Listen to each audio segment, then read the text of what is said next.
해안가 작은 마을, 조선시대의 숨결이 짙게 밴 곳. 이곳은 거친 파도 소리와 짭짤한 바닷바람, 그리고 억척스러운 삶의 냄새가 뒤섞인 곳이었다. 이 마을에서 사냥 솜씨 하나는 귀신 같다고 소문난 젊은 사냥꾼 리현이 살고 있었다. 이현은 날카로운 눈매와 다부진 체격, 그리고 왠지 모를 슬픔이 깃든 미소를 지닌 사내였다.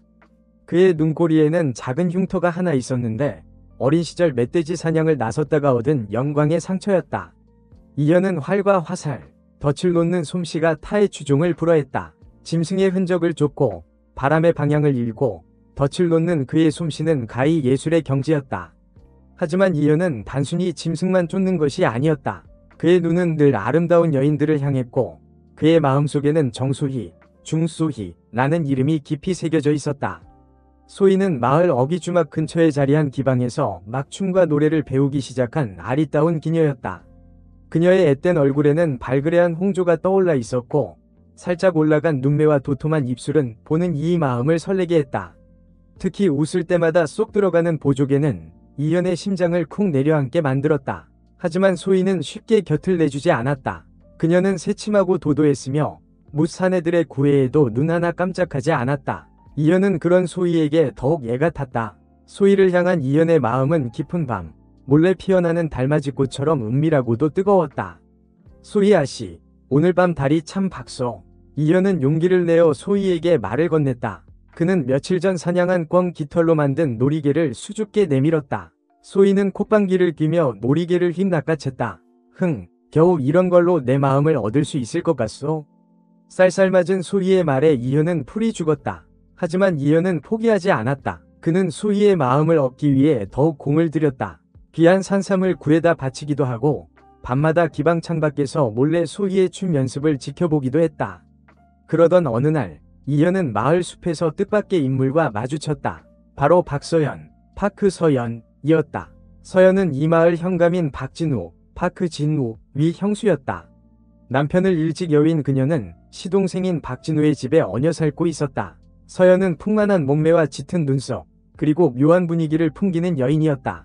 특히 입술 옆에 자리한 붉은 점은 그녀의 매력을 한층 더 돋보이게 했다. 그날따라 서연은 몹시 슬퍼 보였다. 이현은 조심스럽게 다가가 말을 걸었다. 마님, 무슨 근심이라도 있으십니까? 서연은 흠칫 놀라 이현을 쳐다보았다.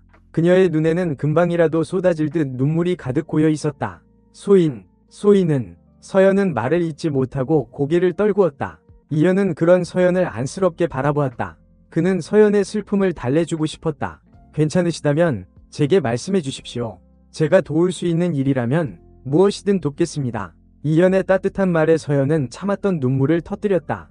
그녀는 이현에게 자신의 기구한 처지를 털어놓았다. 남편을 잃고 시동생 집에 얹혀 살면서 겪는 서름, 그리고 잊을 수 없는 외로움. 이현은 서연의 이야기를 묵묵히 들어주었다. 그는 서연의 아픔에 깊이 공감했다.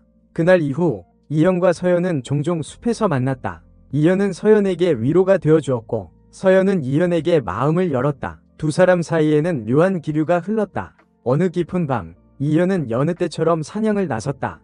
밤 공기는 차가웠고 숲은 짙은 어둠에 잠겨 있었다. 이현은 숨을 죽인 채 짐승의 발자국 소리에 귀를 기울였다. 그때 저 멀리서 희미한 불빛이 보였다. 이현은 조심스럽게 불빛을 향해 다가갔다.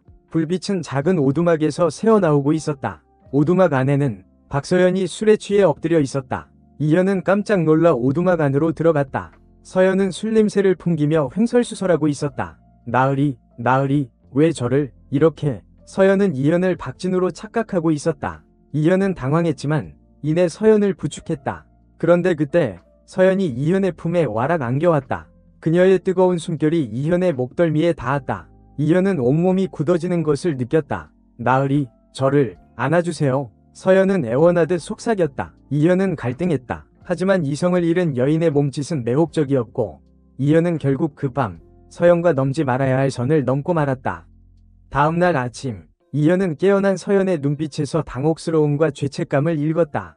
하지만 놀랍게도 서연은 이현을 원망하지 않았다. 오히려 그녀의 눈빛에는 묘한 기대감마저 서려 있었다. 이현은 혼란스러웠다. 소희를 향한 마음은 여전했지만 서연과의 하룻밤은 그의 마음을 흔들어 놓았다. 어젯밤 일은 실수였습니다. 마님. 이현은 어렵게 입을 열었다. 서연은 고개를 저었다. 실수가 아니었어요. 적어도 제겐. 서연의 말에 이현은 더욱 마음이 복잡해졌다. 그는 서둘러 오두막을 나섰다. 숲길을 걷는 이현의 머릿속은 온통 어젯밤 일로 가득했다. 그는 자신이 무슨 짓을 저지른 건지, 앞으로 어떻게 해야 할지 알 수 없었다. 그때 이현의 눈에 익숙한 인물이 들어왔다. 최무진, 초이무진. 마을의 유일한 의원이자 이현의 오랜 친구였다. 무진은 이현을 보자마자 걱정스러운 표정을 지었다. 무슨 일 있나? 안색이 좋지 않아. 이현은 망설이다가 무진에게 모든 것을 털어놓았다. 소희에 대한 마음, 서영과의 하룻밤, 그리고 혼란스러운 감정까지. 무진은 이현의 이야기를 묵묵히 들어주었다. 그리고 조용히 입을 열었다. 자네, 혹시 박현감 나으리께서 소희 아씨를 마음에 두고 있다는 사실을 알고 있나? 이현은 깜짝 놀랐다. 전혀 예상하지 못한 이야기였다. 그게 무슨 말씀이십니까? 무진은 이현에게 박진우가 소희를 첩으로 들이고 싶어 한다는 사실을 알려주었다. 하지만 체면 때문에 차마 직접 나서지 못하고 몰래 사람을 시켜 소희의 위중을 떠보고 있다는 것이었다. 박현감 나으리께서는 워낙 체면을 중시하는 분이라 소희 아씨를 섣불리 건드릴 수도 없지. 그렇다고 포기할 생각도 없어 보여. 자네가 잘만 이용하면 소희 아씨도 없고 박서방님과의 관계도 정리할 수 있을 걸세.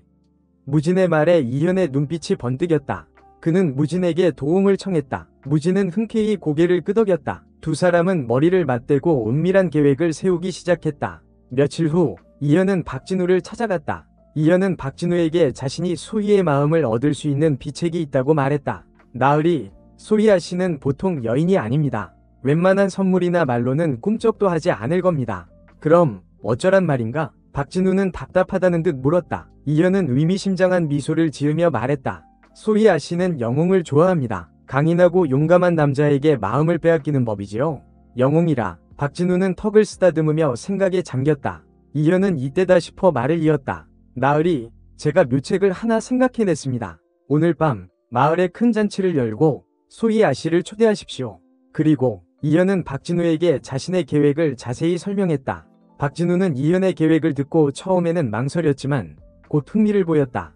과연 자네 말대로만 된다면 소희를 내 품에 안을 수 있겠군. 그날 밤 박진우의 집에서는 성대한 잔치가 벌어졌다. 마을 사람들은 물론 소희도 초대받았다. 이현은 잔치에 참석하지 않고 몰래 숨어서 상황을 지켜보았다. 잔치가 무르익을 무렵 갑자기 숲에서 요란한 소리가 들려왔다. 그리고 잠시 후 멧돼지 한 마리가 잔치 마당으로 튀어나왔다. 멧돼지는 날뛰며 사람들을 위협했다. 사람들은 비명을 지르며 흩어졌다. 그때 박진우가 용감하게 멧돼지 앞으로 나섰다. 그는 칼을 빼들고 멧돼지와 맞섰다. 하지만 박진우는 멧돼지의 상대가 되지 못했다. 그는 멧돼지의 공격에 속수무책으로 당하고 있었다. 바로 그때 이현이 나타났다. 그는 활을 들고 멧돼지를 향해 정확하게 화살을 쏘았다. 화살은 멧돼지의 급소를 명중시켰고 멧돼지는 그 자리에서 쓰러졌다. 사람들은 환호하며 이현을 칭찬했다. 소희도 놀란 눈으로 이현을 바라보았다. 박진우는 이현에게 다가가 고마움을 표시했다. 이현, 자네가 아니었으면 큰일 날 뻔했네. 정말 고맙네. 별말씀을요. 나으리, 당연히 해야 할 일을 했을 뿐입니다. 이현은 겸손하게 대답했다. 하지만 그의 눈은 소희를 향하고 있었다. 소희는 이현에게 수줍은 미소를 지어 보였다. 사실 이 모든 것은 이현과 무진이 꾸민 일이었다. 이현은 멧돼지를 미리 잡아다 묶어두고 잔치 시간에 맞춰 풀어놓은 것이다. 그리고 박진우에게는 멧돼지가 나타나면 자신이 처리할 테니 용감하게 나서는 척만 하라고 일러두었다. 이 사건 이후 박진우는 소희의 마음을 얻는 데 성공했다. 소희는 박진우의 용감한 모습에 감동받아 그의 청혼을 받아들였다. 하지만 이현은 씁쓸함을 감출 수 없었다. 소희를 얻기 위해 계략을 꾸몄지만 결국 소희는 다른 사람의 품에 안기게 된 것이다. 한편 이현과 박서연의 관계는 더욱 깊어졌다. 이현은 죄책감과 연민, 그리고 묘한 끌림 사이에서 갈등했지만 서연의 곁을 떠나지 못했다. 서연은 이현에게서 위안과 행복을 찾았고 두 사람은 남몰래 만남을 이어갔다. 하지만 두 사람의 관계는 위태로웠다. 박진우의 위심을 사기 시작한 것이다. 박진우는 서연의 행동이 예전과 달라졌음을 눈치챘다. 밤늦게 몰래 외출하는 일이 잦아졌고 표정은 한결 밝아졌지만 어딘가 불안해 보였다. 요즘 형수님의 행실이 수상쩍소. 혹시 밖에서 다른 사내라도 만나고 다니는 건 아닌지. 박진우는 최무진에게 자신의 위심을 털어놓았다. 무진은 짐짓 놀라는 척하며 박진우의 말을 부인했다. 설마요, 나으리. 서방님께서 얼마나 정숙하신 분인데 그런 짓을 하시겠습니까? 하지만 무진은 속으로 이현을 걱정했다. 이현과 서연의 관계가 언제까지 비밀로 유지될 수 있을지 그는 확신할 수 없었다. 어느 날 밤, 이현은 여느 때처럼 서연을 만나기 위해 몰래 박진우의 집을 찾았다. 두 사람은 깊은 포옹을 나누며 서로의 온기를 느꼈다. 현아, 나는 네가 없으면 살 수 없을 것 같아.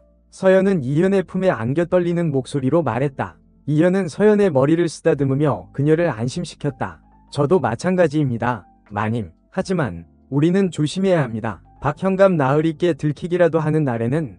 이현의 말은 끝까지 이어지지 못했다. 갑자기 방문이 벌컥 열리고 박진우가 들이닥쳤기 때문이다. 박진우의 손에는 날카로운 칼이 들려 있었다. 이런 쥐새끼 같은 놈, 내 이럴 줄 알았다. 박진우는 분노에 찬 눈빛으로 이현을 노려보았다. 이현은 재빨리 서연을 감싸 안으며 박진우를 막아섰다. 나으리, 진정하십시오. 제발 제 말을 들어주십시오. 하지만 박진우는 이현의 말을 듣지 않았다. 그는 칼을 휘두르며 이현에게 달려들었다. 이현은 필사적으로 박진우의 칼을 피했지만 결국 팔에 깊은 상처를 입고 말았다. 이현은 고통스러운 신음을 내뱉으며 쓰러졌다. 서연은 비명을 지르며 이현에게 달려갔다. 현아, 정신 차려. 제발. 서연은 이현의 상처를 지혈하며 울부짖었다. 박진우는 칼을 든 채 멍하니 서 있었다. 그는 자신이 무슨 짓을 저질렀는지 깨닫고 공포에 질렸다. 바로 그때 최무진이 나타났다. 그는 이현의 상처를 보자마자 급히 치료를 시작했다. 다행히 상처는 깊었지만 생명에는 지장이 없었다. 무진은 박진우에게 이현과 서연의 관계를 설명했다. 그리고 이현이 박진우와 소희를 이어주기 위해 어떤 노력을 했는지도 털어놓았다. 나으리, 이현은 나으리를 위해 위험을 무릅썼습니다. 그런데 나으리께서는. 무진의 말에 박진우는 깊은 후회와 죄책감을 느꼈다. 그는 이현에게 용서를 빌었다. 이현, 내가 잘못했다. 자네의 진심을 몰라보고 정말 미안하네. 이현은 힘겹게 고개를 끄덕였다. 그는 박진우를 원망하지 않았다. 그날 밤, 이현은 무진의 도움을 받아 박진우의 집을 떠났다. 그는 서연에게 작별 인사를 하고 조용히 마을을 떠났다. 떠나기 전 이현은 늦은 밤 몰래 박진우의 집을 찾았다. 박진우는 자고 있었고 그의 곁에는 뜻밖에도 박서연이 함께였다. 두 사람은 깊은 잠에 빠져 있었고 서로의 손을 꼭 잡고 있었다. 이현은 쓴웃음을 지으며 발길을 돌렸다. 그는 비로소 모든 것을 이해했다. 자신이 진정으로 원했던 것은 소희가 아니라 사랑하는 사람들의 행복이었다는 것을. 이현은 숲속 오두막으로 돌아가 소희에게 주려고 했던 검 깃털 놀이개를 꺼내보았다. 달빛 아래 놀이개는 아름답게 빛났다. 하지만 이미 주인 없는 놀이개가 되어버렸다. 이현은 놀이개를 자신의 가슴에 품었다. 다음날 아침, 이현은 마을을 떠났다. 그는 숲속 깊은 곳으로 들어가 새로운 삶을 시작했다. 그 후로 이현의 소식을 아는 사람은 아무도 없었다. 다만 마을 사람들은 가끔씩 숲속에서 들려오는 아름다운 피리 소리를 들으며 그를 기억했다. 시간이 흘러 박진우와 박서연은 다시금 부부의 정을 회복했다. 박진우는 지난날의 잘못을 뉘우치고 서연에게 진심으로 대했다. 두 사람 사이에는 아이도 생겼다. 소희는 박진우의 첩이 되지 않고 마을의 젊은 어부와 혼인하여 행복하게 살았다. 그녀는 가끔씩 숲속에서 들려오는 피리 소리를 들으며 이현을 떠올렸다. 그리고 그의 안녕을 빌었다. 깊은 산속, 이현은 작은 오두막을 짓고 홀로 살았다. 그는 더 이상 사냥을 하지 않았다. 대신 나무를 깎아 피리를 만들고 그 피리로 아름다운 음악을 연주했다. 그의 피리 소리는 슬픔과 기쁨, 그리움과 희망을 담고 있었다. 어느 날, 이현은 숲속에서 길을 잃은 아이를 만났다. 아이는 겁에 질린 채 울고 있었다. 이현은 아이를 오두막으로 데려와 따뜻한 물에 몸을 씻기고 밥을 먹였다. 얘야, 이름이 뭐니? 이현은 부드러운 목소리로 물었다. 아이는 잠시 망설이다가 대답했다. 연이라고 합니다. 아이는 5살 정도 되어 보이는 여자아이였다.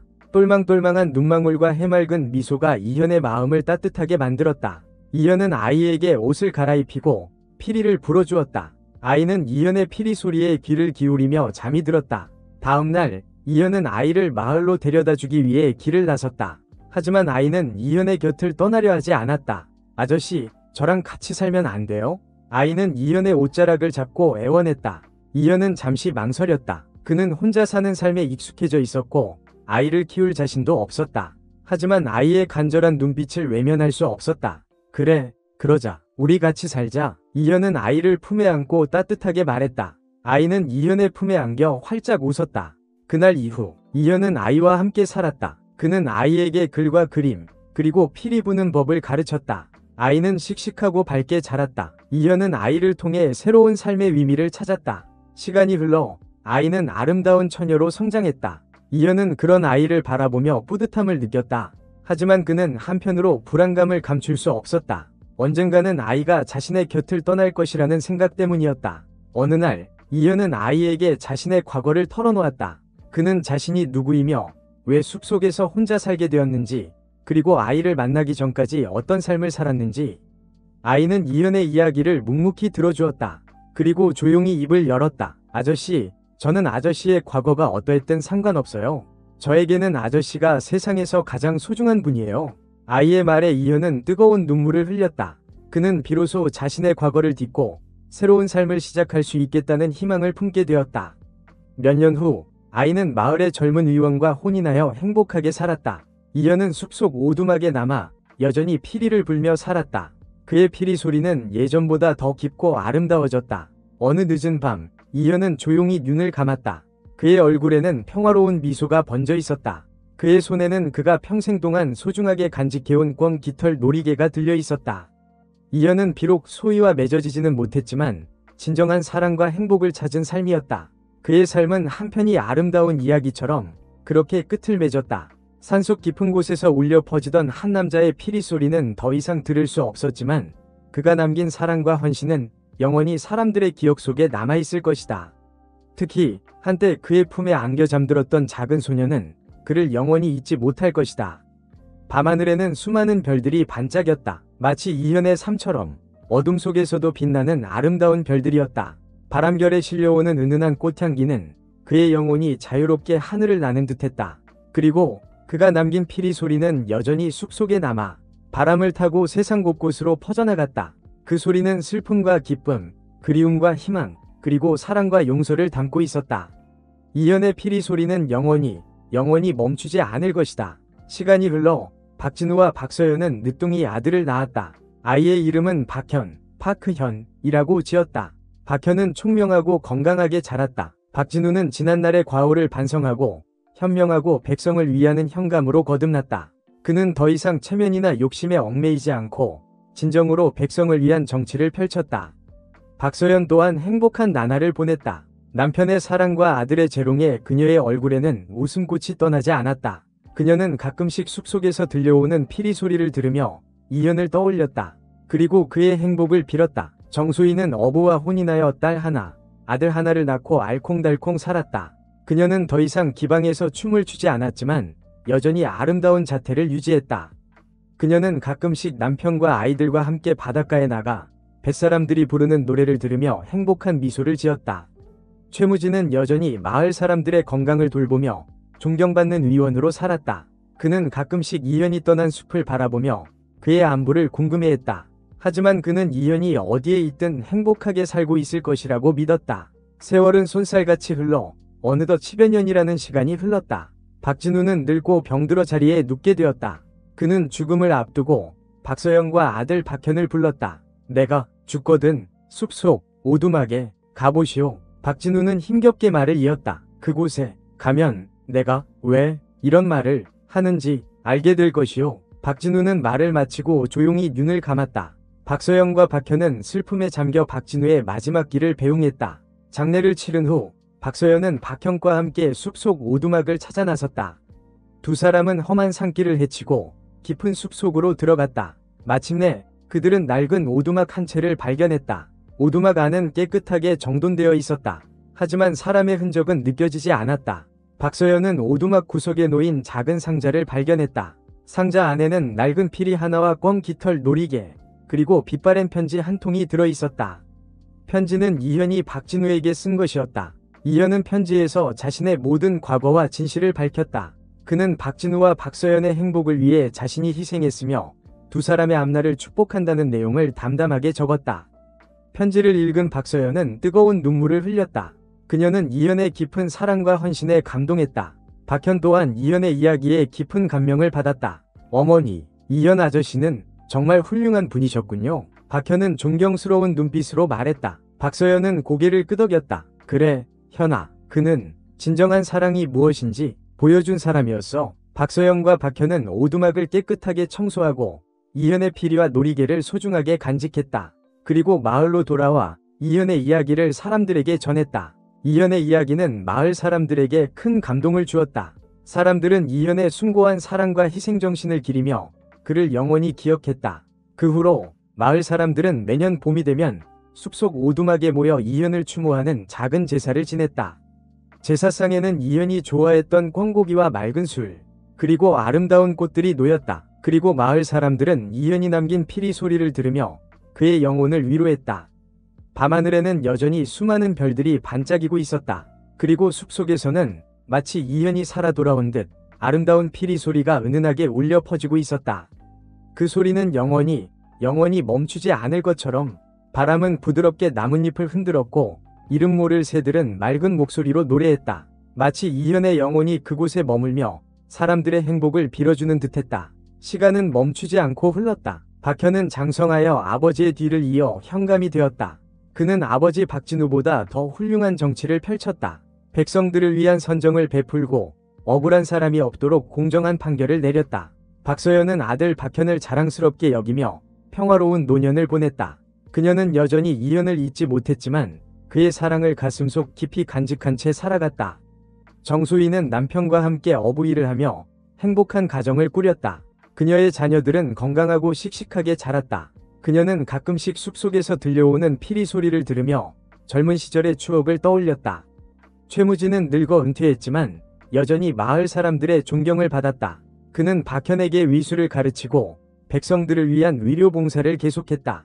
어느덧 이현이 세상을 떠난 지도 수십 년의 세월이 흘렀다. 마을 사람들은 여전히 매년 봄이면 숲속 오두막에 모여 이현을 추모했다. 이현의 이야기는 전설처럼 전해져 내려왔고 그의 피리 소리는 사람들의 마음속에 영원히 살아 숨쉬었다.